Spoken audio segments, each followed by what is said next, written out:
You can be my guiding light, keep me company in the night. That's all I need. I'm very happy, at the same time proud, because I'm the coach of very talented boy. So, and happy as a coach of San Julian that at the moment San Julian can produce someone like Jake.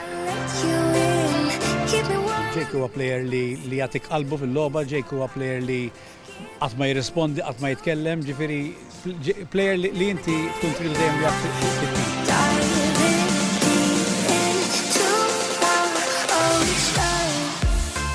Jake Bonavia fost l-aqwa talenti żgħażagħ fil-klabb ta' San Ġiljan li matul dan l-istaġun fl-età ta' 16-il sena qed iduq ukoll l-ewwel esperjenza tiegħu mat-tim ewlieni l-Ġiljanis. Iż-żagħżugħ Bonavia jitkellem dwar din l-esperjenza u jekk hux diffiċli li fl-età tiegħu qed jibda jilgħab mat-tim tal-kbar. Hija esperjenza ħafna, tilab ma' barranin, ma' Maltin, Paxellugi, Dino, hija esperjenza tajba, ifhem diffiċli u tlaħħaq magħhom, imma bil-mod il-mod tibda tiegħla u xi darba tasal. Jake Bonavia beda jkun inkluż l-iskwadra ewlenija ta' San Ġiljan fl-edizzjoni ta' din is-sena tal-NMET Cup u fil-kampjonat tax-xitwa lab ma' Waters fl-ewwel diviżjoni fejn anke rnexxielu jiskorja 7 goals. Sa issa fil-kampjonat tas-sajf, Bonavia rnexxielu wkoll isib ix-xibka darbtejn kontra Birzebbuġa u Marsa Xlok. Nistaqsu lil Jake Bonavia x'differenza jara li minn barra ma' tal-età tiegħu jilgħab ukoll mat-tim tal-kbar. Dejjem l-ewwel titilab ma ta' minnu daqshekk, u mbagħad tilab ma ta' minnu ikbar. Dak huwa kif naħdmu hawnhekk. Differenza ifhem meta tkun ta' daqshekk isek tkun wieħed mill-aħjar jisu, meta tkun ma tal-ikbar u huma jgħallmuk u jgħidulek x'tagħmel u hekk mhux inti tagħmel kif jixraq lilek.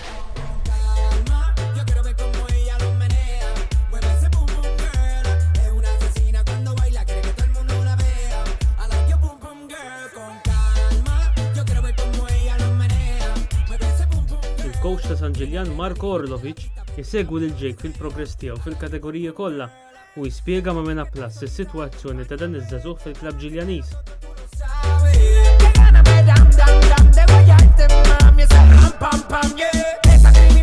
We explained to Jake that this year and maybe next year, every minute that we gave him, he needs to try and use to learn something, not just to score the goal. It's nice seeing young player scoring and swimming, performing nice, but basically he is there to be with the best, to try to learn something from them and to improve his potential and his character.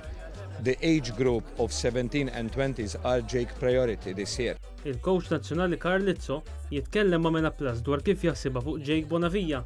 Tifel li he's an example to the others. Tifel ġifieri qatt ma tarax xi ġlieda, qatt ma tarax jiġġieled ma' xi plejer jew jgħid fuq xi plejer jew huwa plejer li jiena bħala coach jiena one of my favorites ġifieri mhux qed niddejjaq ngħidha ġifieri jiena Jake tellajtu anke meta kien iżgħar meta mal-under 15s ukoll ġifieri għax nemmen fih. Kif jiddeskrivih l-istess Carlizzo, Jake Bonavia hu plejer versatili għaliex sostna li mhux se jitkeċċa malajr meta jkun l-aħħar raġel, kapaċi jirbaħ il-ballun b'intelliġenza, kapaċi jagħmel kontrattakk u kważi stejla b'kull imkien. Iżda l-akbar preġġu ta' Bonavia skont Carlizzo x'inhu? Li mill-ewwel sekonda tal-logħba jitlaq bis-swim up ukoll, sal-aħħar sekonda tal-logħba jibqa' dej, ġifieri laj gerger la dak ġifieri jikkaverja jgħin sħabu wkoll biex jikkaverja il-players speċjalment fil-ħrib kontri għax għandu l-moħħ ukoll tal-logħba, ġifieri jaf jippejsi għall-logħba, jaf jagħmel ħafna affarijiet. Ġifieri jiena dik naħseb l-istamina tiegħu u l-moħħ huma preġi kbar li għandu Jake. Kurzità li rrakkonta Jake Bonavia hi kif beda jagħmel l-ewwel passi fil-water polo.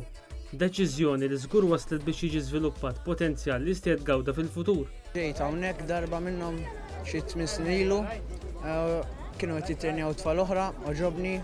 Il-coach għalli nipprova nidħol magħhom u dħalt u bdejt u minn hemmhekk bdejt nitla' ftit ma' coaches differenti u issa wasalt fejn wasalt.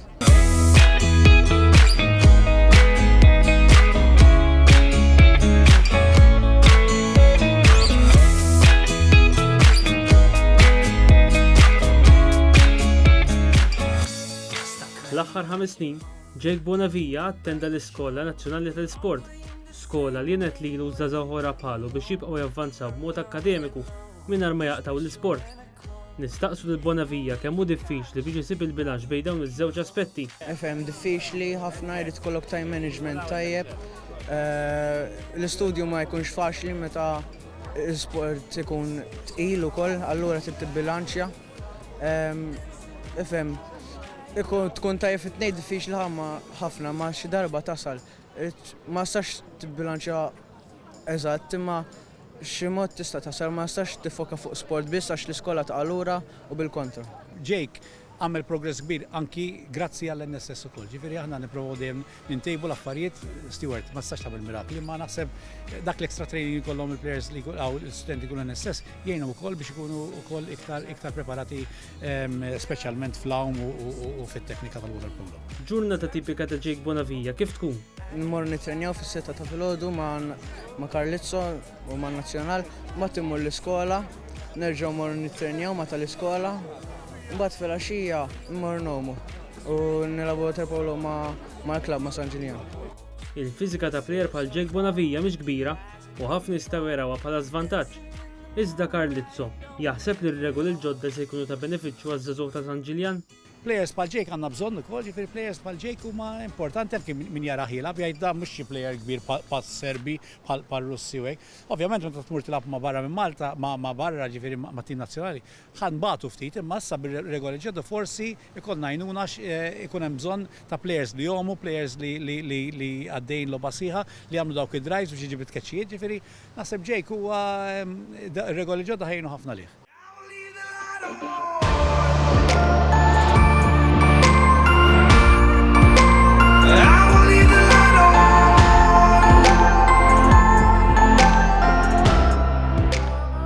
Mertu kbir tal-progress li għamel Jake Bonavija jumor iż-żewġ coaches tiegħu, jiġifieri Carlizzo u Marko Orlovic, li fl-aħħar snin kienu l-coaches prinċipali tiegħu u għenuh biex jiżviluppa t-talent. Biż-żagħżugħ jitkellem fil-pożittiv dwar iż-żewġ coaches. Huma coaches tajbin ħafna, Marko Orlovic huwa mis-Serbja għandu esperjenza tajba u coach tajjeb ħafna jillimna differenti. U Carlizzo huwa coach nazzjonali Malti, miegħu nilab ma' Malta, ovvjament isir fi tournaments issa għaddejna għax-championships u tnejn huma jogħġbuni u tnejn huma tajbin ħafna. Jake hu plejer edukat iżda fuq kollox determinat u konċentrat biex jirnexxi u jiżviluppa t-talent li għandu fil-water polo. Nistaqsu, qatt naraw lil Jake Bonavija jilgħab barra minn Malta? U Carlizzo jaħseb li jirnexxiek jieħu din id-deċiżjoni? Ija nixtieq nilgħab barra minn Malta wara l-ST6 form issa. U hija ħolma tiegħi li nagħmel sena sentej barra biex nara kif huma hemmhekk. U tista' titgħallem ħafna minn hemmhekk iktar minn Malta żgur. Anzi naħseb imur aħjar għax huwa plejer li lajgerger li jiġifieri jaħdem, jiġifieri jekk tajlu ħammel 5,000 jagħmlu ħinijiet tajbin mhux bħal ċertu plejers li jagħmlu 1,000 tajbin u 4,000 mhux tajbin, jiġifieri ma jiena għandi fiduċja li jekk imur ilha barra ħajimpruvja wkoll. Jiġifieri nisperaw li jkun irid imur ilha barra. Ovvjament il-ġenituri mbagħad jridu jgħinu wkoll f'dawn l-affarijiet huma għandu żewġ ġenituri li jgħinu ħafna, ġifieri ġenituri li jħobbu l-water polo, ħobbu l-klabb ta' San Ġiljan ukoll, ġifieri naħseb u dejjem jinkoraġġuh biex jersaq quddiem. Jiena naħseb li Jake wara s-six form għandu għalfejn imur jilgħab barra u jimprovja wkoll kif għamlu players Maltin li marru jilagħbu barra u improvja wkoll. Jake Bonavija, plejer żagħżugħ li għadu jrid jikber fiżikament, iżda l-kwalitajiet tiegħu karatterjalment kif ukoll bħala plejer fil-pitch jagħmluh plejer promettenti li jekk jibqa' mhix fid-direzzjoni tajba nistgħu nisimgħu aktar bih fil-futur. Madankollu, Marko Orlovic jibqa' saqaħ mal-art u għalkemm jikkonferma l-progress tiegħu jinsisti li għandu triq twila qudiemu. Every day he's improving, to be honest. He's an intelligent boy. He knows how to use his time that we are giving him as a club and me as a coach. So I'm not worried about him as a potentially senior team player. But like I told you at the beginning, there is a lot of time, there is a lot of swimming, there is a lot of shooting, there is a lot of hard work for him. So we'll see.